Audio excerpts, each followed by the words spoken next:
1998 में सलमान खान हम साथ साथ हैं कि फिल्म की शूटिंग के दौरान अपने कुछ सहयोगियों के साथ में जोधपुर के कांगड़ी नामक स्थान पर जाते हैं, जहां पर उन पर एक आरोप लगाया जाता है कि उन्होंने काले हिरन का शिकार किया। और तब से सलमान खान बनाम काले हिरन का मुद्दा चलता चला आ रहा है, जो इस समय लॉरेंस बिश्नोई वर्सेस सलमान खान हो गया है। लेकिन इस मुद्दे से भी बड़ा मुद्दा है बिश्नोई कम्युनिटी को जानना, क्योंकि इससे पहले आपने पर्यावरण के प्रति इतना ज्यादा प्रेम करने वाली कम्युनिटी, पर्यावरण के प्रति इतनी संवेदनशीलता दिखाने वाली प्रजाति को नहीं सुना होगा, जिन्होंने वृक्ष को कटने से बचाने के लिए अपने प्राणों की आहुति दे दिया हो। एक नहीं, दो नहीं, तीन नहीं, पूरे के पूरे 363 लोगों ने अपने प्राणों का बलिदान दे दिया है इन वृक्षों को बचाने के लिए। विश्वास मान के चलिएगा कि संसार में आप किसी भी समुदाय को देख लीजिएगा, अगर उनके बच्चों को भूख लगती है तो वो समुदाय गाय या भैंस या बकरी के दूध को निकाल करके दे देता है। लेकिन पूरी पृथ्वी पर केवल और केवल एक ऐसी कम्युनिटी है, बिश्नोई कम्युनिटी, कि अगर एक छोटे बच्चे हिरन की मां मर जाती है और उस छोटे बच्चे हिरन को अगर भूख लगती है तो बिश्नोई समुदाय की महिलाएं अपने दूध को निकाल करके उनको देती हैं, ताकि उनको कोई परेशानी ना हो सके, ताकि उनका पोषण भली प्रकार से मिल सके। आप सोच करके देखिए, क्या जीवों के प्रति इतनी ज्यादा संवेदनशीलता किसी की हो सकती है? क्या वृक्षों के प्रति इतनी ज्यादा संवेदनशीलता किसी की हो सकती है? तो आज हम उसी बिश्नोई समुदाय पर बात करने वाले हैं। आज का सेशन निश्चित रूप से आप सुनेंगे पूरा का पूरा तो आपके रोंगटे खड़े हो जाएंगे। जी हां, चलिए इस सेशन को हम स्टार्ट करते हैं। पहले हम बात करते हैं कि ये बिश्नोई समुदाय के जो संस्थापक थे वो गुरु जाम्बोजी जी महाराज को माना जाता है, जिन्हें प्यार से सभी लोग गुरु जाम्बेश्वर जी महाराज भी कहते हैं। इनका जन्म 8 अगस्त 1491 ईस्वी को नागौर राजस्थान में हुआ था। इनके नाम पर एक मंदिर भी बनाया गया है, जो कि राजस्थान के बीकानेर के मुकाम नामक स्थान पर स्थापित किया गया है। गुरु जाम्बोजी जी महाराज पर्यावरण के प्रति, जीवों के प्रति अत्यधिक संवेदनशील व्यक्ति थे और इन्होंने अपने संप्रदाय के लिए 29 नियम बनाए। 29 नियमों को अगर आप तोड़ेंगे तो 20+9 का नियम निकलता है, 20+9, और इन्हीं 20+9 नियमों को मानने वाले बिश्नोई कहलाते हैं, बिश्नोई कहलाते हैं। आप यहां पर उन 29 नियमों को देख सकते हैं और इन 29 नियमों में आपको पर्यावरण के प्रति उनकी संवेदनशीलता स्पष्ट रूप से आपको देखने को मिलेगी।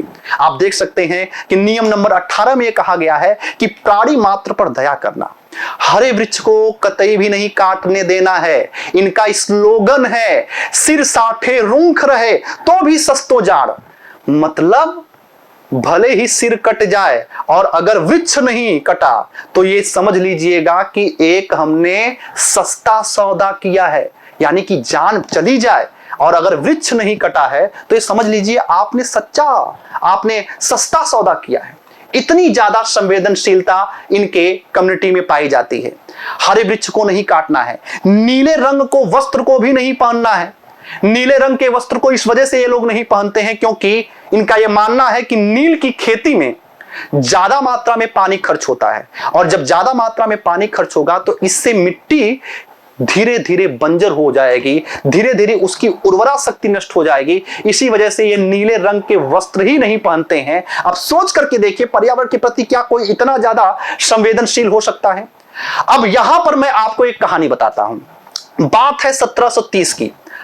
1730 में राजा अभय सिंह को महल बनवाना था अपना, और महल बनवाने के लिए उनको लकड़ियों की आवश्यकता पड़ी। तो उन्होंने अपने सिपाहियों को आदेश दिया कि जाओ लकड़ी लेकर के आओ। वहां के स्थानीय क्षेत्रों में एक वृक्ष, खेजड़ी का वृक्ष जो होता है वो पाया जाता था, जिसको राजस्थान में इस समय समी की वृक्ष के नाम से जाना जाता है। सूखा सहिष्णुता के प्रति ये वृक्ष एक द्योतक है।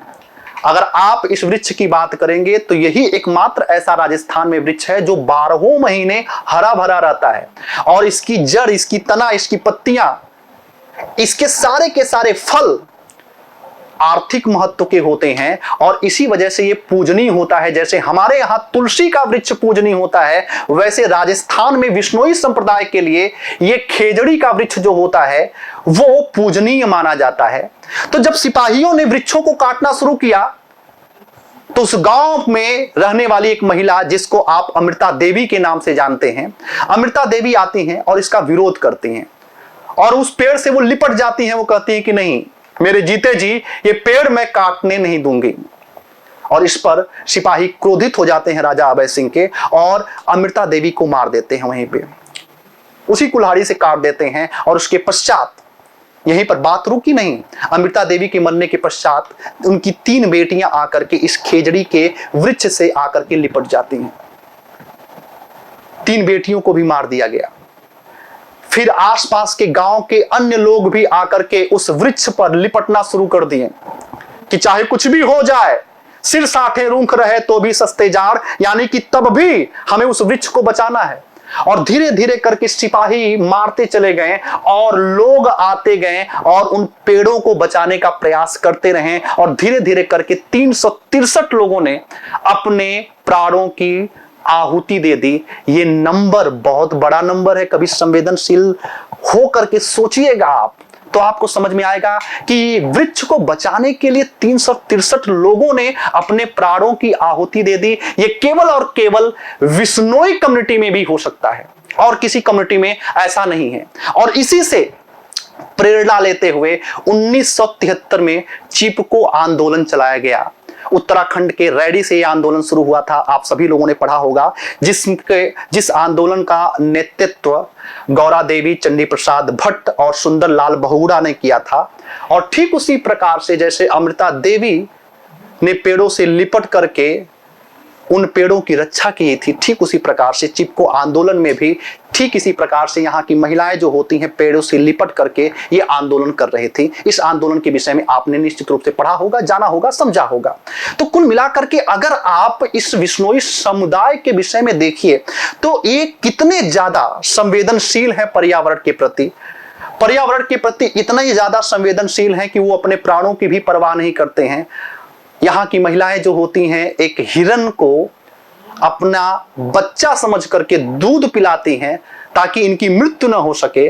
और अगर कोई जानवर मरता भी है तो जैसे पुरुषों और महिलाओं का अंतिम संस्कार होता है, ठीक उसी प्रकार से यहाँ की महिलाएं और पुरुष जो होते हैं जानवरों के अंतिम संस्कार भी करते हैं।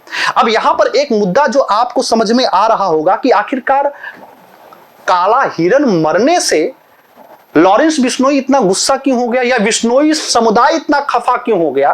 तो उसके पीछे का कारण यह है कि विश्नोई समुदाय का यह मानना है कि गुरु जाम्बोजी जी महाराज आगे चल करके जो अवतरित होंगे वो हिरन के रूप में होंगे। उनकी ये आस्था है, उनका ये विश्वास है। वो हर एक हिरन में गुरु जाम्बोजी जी महाराज को देखते हैं, अपने गुरु को देखते हैं। इसी वजह से वो हिरन को बचाने के लिए वो तमाम प्रयास करते रहते हैं और इसी प्रयास में उनकी कई बार जाने जा चुकी हैं। ऐसे कई ढेर सारे लोग हैं जो हिरन को बचाने के लिए अपनी जान की बाजी भी लगा देते हैं। तो निश्चित रूप से आपको ये जो समृद्ध इतिहास है विश्नोई समुदाय का आपको सुन करके अच्छा लगा होगा, बेहतर लगा होगा। तो ये केवल और केवल प्रकरण 2 व्यक्तियों का नहीं है बल्कि एक पूरी की पूरी कम्युनिटी को हर्ट करने का है। तो निश्चित रूप से हमें पर्यावरण के प्रति इनसे सीखने की आवश्यकता है, इनसे जानने की आवश्यकता है और एक वृक्ष के प्रति क्या आस्था हो सकती है, क्या विश्वास हो सकता है और वो वृक्ष हमारे लिए, हमारी इस धरा के लिए, हमारी इस पृथ्वी के लिए कितने ज्यादा महत्वपूर्ण हो सकते हैं, ये हमें विश्नोई समुदाय से सीखना चाहिए। और ऐसे समुदाय जब तक इस पृथ्वी पर रहेंगे तब तक हमारा पर्यावरण संरक्षित रहेगा। अगर हम इनको ये कहें कि गुरु जाम्बेश्वर जी महाराज या गुरु जाम्बोजी जी महाराज पहले पर्यावरण वैज्ञानिक हैं तो ये गलत नहीं होगा। आज के सेशन में बस इतना ही। बहुत बहुत धन्यवाद। Thank you. नमस्कार। जय हिंद।